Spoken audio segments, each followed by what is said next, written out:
Throwdown Bodyguard, powered by Sensodyne and Women. Glow Zebra City. અને હવે આપને એ નામો આપવા જઈ રહ્યા છે કે જે નામ ગુજરાતમાંથી કેબિનેટ પ્રધાન તરીકે લગભગ કન્ફર્મ મનાય છે। અમિત શાહ સૌથી મોટું નામ, આ કન્ફર્મ નામ છે। ગાંધીનગરથી સાંસદ ગુજરાતમાંથી કોને કોને સ્થાન મળશે તેમાં સૌથી પહેલું નામ છે અમિત શાહનું। ત્યાર પછી રાજ્ય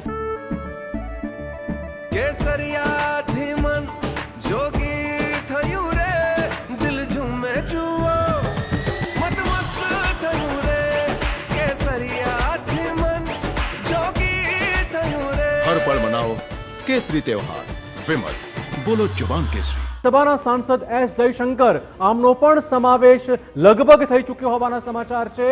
આ ઉપરાંત અન્ય જે સાંસદો ચૂંટાઈને આવ્યા છે તેમાંથી વાત કરીએ જેપી નડ્ડાની, રાજ્યસભાના સાંસદ છે ગુજરાતમાંથી, તેમને પણ આજે મોદીની કેબિનેટમાં સ્થાન મળી શકે તે પ્રકારના સ્પષ્ટ સંકેત આજે મળી રહ્યા છે।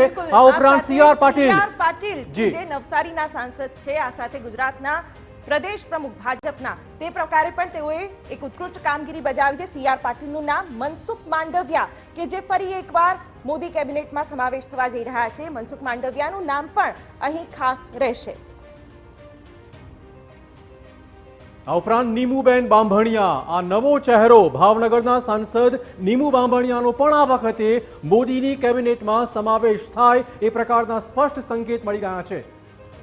બિલકુલ, તો ગુજરાતમાંથી આ તમામ એવા ચહેરા કે જે બેઠકો જીત્યા છે અને હવે તેમનો સરકારમાં પણ સમાવેશ થવા જઈ રહ્યો છે। ત્યારે વડાપ્રધાન નરેન્દ્ર મોદીનો શપથ ગ્રહણ સમારોહ, અમિત શાહ, રાજનાથ સિંહ, નીતિન ગડકરી પણ શપથ લેશે। આ સાથે જે ઘટક દળો છે તેના પણ જીતેલા જે ઉમેદવારો છે, સાંસદો છે, તેઓ પણ આજે શપથ ગ્રહણ કરશે। અને આ તમામ તૈયારીઓ, તમામ દ્રશ્યો અમે આપને બતાવી રહ્યા છે। બરાબર 7:15 કલાકે વડાપ્રધાન પદના શપથ લેશે નરેન્દ્ર મોદી અને મોદી સરકાર 3.0ની જે શરૂઆત થશે। વડાપ્રધાન નરેન્દ્ર મોદીએ આ પહેલા પણ જે પ્રકારે આખો કાર્યકાળ